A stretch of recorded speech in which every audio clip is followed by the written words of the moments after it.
કાજલ બુલેટિનમાં આપનું સ્વાગત છે। હું છું શાહાના સેઠવાલા। એક તરફ રાજ્ય સરકાર દ્વારા લારી ગલ્લાવાળાઓને પોતાનો ધંધો રોજગાર કરવા લોનની જાહેરાતો કરવામાં આવે છે, ત્યારે આ લારી ગલ્લા ધારકો લોન કે અન્યનો સહારો લઈ પોતાના પરિજનો માટે ધંધો રોજગાર મહેનત મજૂરી કરી પોતાના પરિવારનું ગુજરાન ચલાવતા હોય છે, તો બીજી તરફ પાલિકા દ્વારા રસ્તાને નડતરરૂપ હોય તેવા લારી ગલ્લાના દબાણો ઉઠાવી નાગરિકોને બેરોજગાર કરી રહ્યા છે તેવા આક્ષેપો પણ લોકો દ્વારા થઈ રહ્યા છે, પરંતુ પાલિકાની આ કામગીરી કેટલી યોગ્ય છે તે સામે પણ એક સવાલ ઊભો થયો છે। રોજ લાવીને રોજ ખાનારા લારી ધારકોના દબાણો જો નડતરરૂપ ના હોય તેવા લારી ધારકોને પાલિકા દ્વારા હેરાનગતિ કરવામાં ના આવે તેવી પણ લારી ધારકોની માંગ ઉઠવા પામી છે।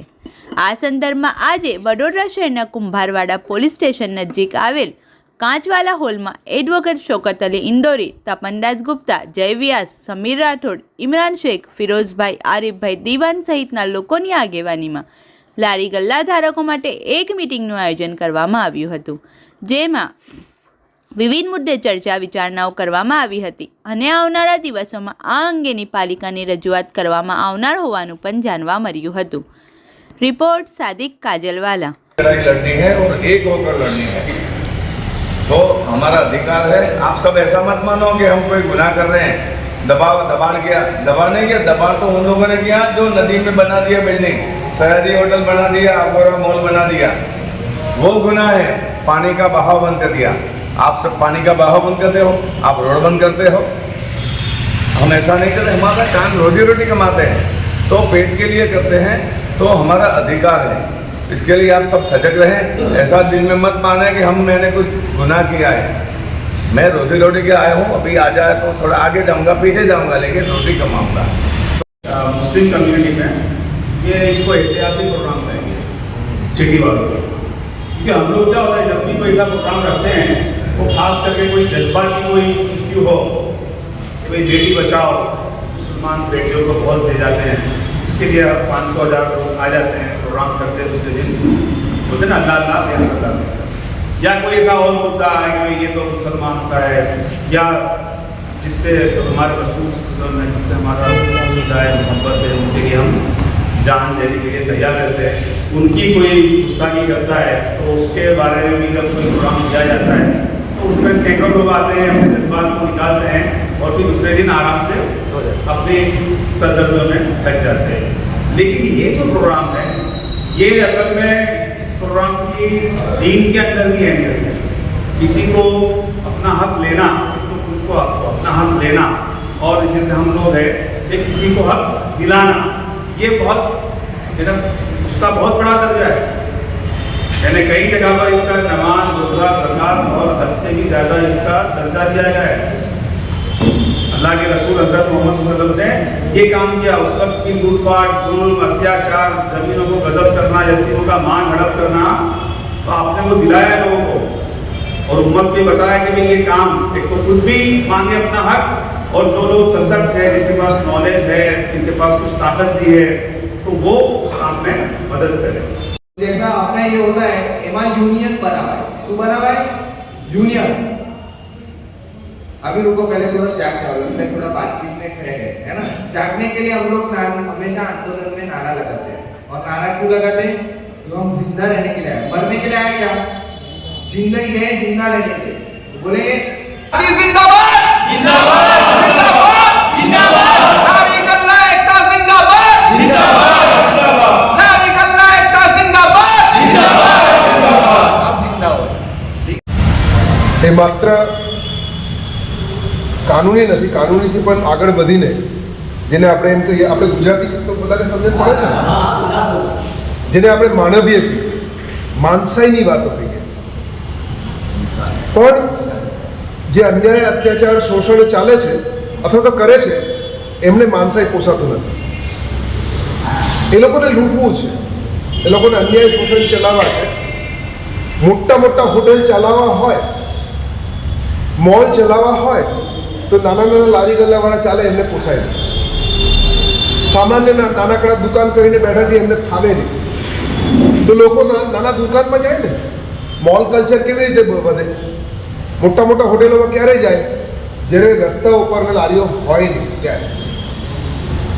એટલે કોઈ પણ કાયદો કાઢીને કોઈ પણ રીતે સામાન્ય લોકોના રોજગાર ઝૂંટવી લો તો મોટા લોકોનો નફો કરતાં મહત્તમ નફો જે છે એ સહેલાઈથી એ મેળવી શકે. જે રાજ્ય સરકાર જે છે અથવા વડોદરામાં જે મ્યુનિસિપલ કોર્પોરેશનની જે કાર્યવાહી ચાલી રહી છે એ તદ્દન ગેરવ્યાજબી છે. અને જે સેન્ટ્રલ એક્ટ છે સ્ટ્રીટ વેન્ડર એક્ટ એનું સદંતર ઉલ્લંઘન કરે છે. આજે અહીંયા વડોદરા શહેરમાં ફતેપુરા વિસ્તારમાં આ એક ખૂબ જ અગત્યની એક મિટિંગ અને ચર્ચા ગોષ્ઠીનું આયોજન કરવામાં આવ્યું હતું, જેમાં છેલ્લા 10-11 દિવસથી વડોદરા મ્યુનિસિપલ કોર્પોરેશને જે લારી ગલ્લા ધારકોને જે લારી ગલ્લા ઉપાડી ગયા છે, એક રીતે કહીએ તો લૂંટી ગયા છે, કેમ કે ગેરકાયદેસર રીતે ઉઠાવી ગયા છે, તો એની સામે એક આંદોલનની જે પૂર્વ ભૂમિકા તૈયાર કરવા માટે અને જે લારી ગલ્લા જે લોકો લગાડી રહ્યા છે, આજીવિકા મેળવી રહ્યા છે, એમના અંદર મજબૂતી આવે, એમને પોતે ગેરકાયદેસર નથી એ ક્લેરિટી માટે આજે અહીંયા અમે એક શહેર લેવલની ચર્ચા ગોષ્ઠી કરવામાં આવી હતી, જેમાં વિવિધ કાર્યક્રમોનું આયોજન કરવાનું નક્કી કરવામાં આવ્યું છે. સદર કાર્યક્રમમાં છે વડોદરાના જે એક્ટિવિસ્ટ છે, લારી ગલ્લા માટે લડતા સંગઠનો છે, કામદાર યુનિયન છે, વડોદરા શહેરના જે મુસ્લિમ એક્ટિવિસ્ટ છે, એ બધા જ લોકો અહીંયા સામેલ થયા છે. અને અમે અપીલ કરીએ છીએ વડોદરાના દરેક લારી ગલ્લા ધારકોને કે આ જે સંગઠન, આ જે ચળવળ શરૂ કરવામાં આવી છે આજથી, એમાં જોડાઓ, જેથી કરીને જેટલા પણ લારી ગલ્લા વાળા છે, કેબિન વાળા છે, એમને કાયદેસરતા પ્રાપ્ત થાય. તમે એ ના વિચારો કે તમે ગેરકાયદેસર છો, તમે દબાણ કરી રહ્યા છો. દબાણ તો જે છે મોટા મોટા બિલ્ડિંગ, એપાર્ટમેન્ટ કોમ્પ્લેક્સ, વિશ્વામિત્રી જે રિવર ઉપર જે દબાણો કર્યા છે, મોટા મોટા મોલ અને ઇન્ડસ્ટ્રી એસ્ટાબ્લિશ કરીને, એ ગેરકાયદેસર છે. લારી ગલ્લા વાળા ગેરકાયદેસર નથી અને નથી. તો વડોદરા મ્યુનિસિપલ કોર્પોરેશન જે છે આ રીતે દાદાગીરી કરીને, બેફામ રીતે એમને ડરાવી ધમકાવી, એક આતંકિત કરીને એમની આજીવિકા રોજી છીનવી શકે નહીં. એના માટે અહીંયા જે છે એ નક્કી કરવામાં આવ્યું છે કે બુધવારના રોજ 3:30 વાગે જે પીડિત લારી ગલ્લા ધારકો જે છે એ એમના કુટુંબ સાથે, એમના સાથીઓ સાથે વડોદરા મ્યુનિસિપલ કોર્પોરેશનની જે વડી કચેરી છે ત્યાં અમે મોરચો લઈને જઈશું.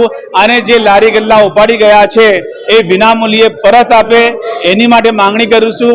અને જે નુકસાન થયું છે, એમની જે ગુડ્સ છે, એમની જે વસ્તુઓ છે, એમને જે નુકસાન થયું છે એની ભરપાઈ કરવા માટે પણ અમે ડિમાન્ડ કરીશું, માંગણી કરીશું. અને ત્યારબાદ જો સંતોષ નહીં થાય તો અમે નામદાર ગુજરાત હાઈકોર્ટમાં જે છે એક પિટિશન દાખલ કરીશું આ લારી ગલ્લા ધારકોની મદદથી. એના સંદર્ભે જ આજે અહીંયા આ મિટિંગનું જે છે આયોજન કરવામાં આવ્યું હતું. આ 3:30 વાગે અમે ત્યાં જમા થઈશું વડી કચેરીમાં. વડોદરા મ્યુનિસિપલ કોર્પોરેશનની માનનીય કમિશનર શ્રીને અમે મુલાકાત કરીશું, રજૂઆત કરીશું, મેમોરેન્ડમ આપીશું, એપ્લિકેશન આપીશું. જે લારી ગલ્લા ધારકોની જે સમસ્યાઓ છે એમને પડતી મુશ્કેલીઓની રજૂઆત કરીશું. અને આ લારી ગલ્લા ધારકોને કાયદેસરતા મળે કોર્પોરેશન તરફથી, એના માટે અમે સંપૂર્ણ પ્રયત્નો કરીશું. Advocate SM Indori. હકીકતમાં તો આ નાગરિકોની સંગઠન છે. નાગરિક તરીકે આપણે આપણા જે અધિકારો એ બચાવવા માટે એ જણાવવાની જરૂરિયાત આવી પડી છે. કારણ કે માત્ર વડોદરા નહીં કે માત્ર ગુજરાત નહીં, સમગ્ર દેશની અંદર આમ મહેનત કરનાર જનતા, શોષિત પીડિત લોકોને ઉપર ખૂબ જ જુલમ ચાલી રહ્યા છે. એક પછી એક કાયદાકીય રીતે એવા બદલાવ લાવવામાં આવી રહ્યા છે, એવી રીતે વર્તવામાં આવી રહ્યા છે જાણે કે આ સામાન્ય માણસો, મહેનત કરનાર લોકો જાણે કે ગુનેગાર હોય. આ જે લારી ગલ્લાને તોડવામાં આવ્યું, શું તમે 2014 કાયદાને અમલ કર્યા છો? 10 વર્ષ વીતી ગયા છે, તમે અમલમાં નથી લાવતા અને લારી ગલ્લા વાળાઓને કહો છો તમે ગેરકાયદેસર છો.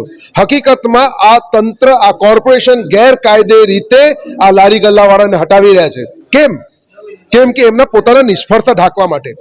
પૂરમાં આપણે સૌએ જોયું અને જાણ્યું કે અનેક મોટા મોટા બિલ્ડરોના હોટેલથી માંડીને, બિલ્ડિંગથી માંડીને, અગોરા મોલથી લઈને બધું એવા અનેક જગ્યાઓમાં ખોટી રીતના નદી ઉપર, કાંસો ઉપર દબાણ કરેલા હતા. વડોદરાની લોકોની માંગ હતી કે આ બધી દબાણ હટાવો. પરંતુ તંત્ર અને સરકાર એને નથી હટાવી રહ્યા, એ કરવામાં સંપૂર્ણ નિષ્ફળ થયા છે અને એટલે લોકોની ધ્યાન બીજે દોરવા માટે આ લારી ગલ્લા ઉપર, એમાં પણ ચોક્કસ વિસ્તારોના અંદર એ લોકો આ પ્રકારની બધું કાર્યવાહી કરી રહ્યા છે. એ ખૂબ જ ચિંતાની બાબત છે. વડોદરાના લારી ગલ્લા હોય, એ હિન્દુ હોય, મુસલમાન હોય, સૌના હક માટે લડવાનું છે, કામદારોના હક માટે લડવાનું છે. સામાન્ય રિક્ષાવાળા, ગરીબ લોકો જે રેક પિકર્સ છે, કચરાઓ વીણીને પોતાનું ઘર ચલાવે છે, એ સૌની અધિકાર એ માનવ અધિકાર છે. એ સૌ માનવ છે. એટલે રોજગારીના હક એ જીવનની હક સાથે સરખામણી છે. જીવવું હોય તો રોજગાર જોઈએ, બિના રોજગાર કોઈ જીવી નહીં શકે. સરકાર રોજગાર આપી નથી શકતા, તે ઝૂંટવી પણ ના શકે. એ વાત અમે મોટે અવાજથી, સ્પષ્ટ અવાજથી કહેવા માટે બુધવારે અમે ત્યાં જઈ રહ્યા છીએ. ના, અત્યારે તો એ લારી ગલ્લા એસોસિએશનના નામે જ કામ થશે. અમે વિવિધ સંગઠનો એમાં જોડાઈ રહ્યા છે. વડોદરા નાગરિક સંઘર્ષ મંચ પણ એમાં જોડાયા છે, જેમાં અમે લોકો છે. અને આવનારા દિવસોમાં કઈ રીતે એ લડતને આગળ ધપાવીશું એ અમે વિચારણા કરીશું. तपन दासगुप्ता, वडोदरा नागरिक संघर्ष मंच। इस वीडियो को लाइक करें, हमारे चैनल को सब्सक्राइब कर बेल आइकन जरूर प्रेस करें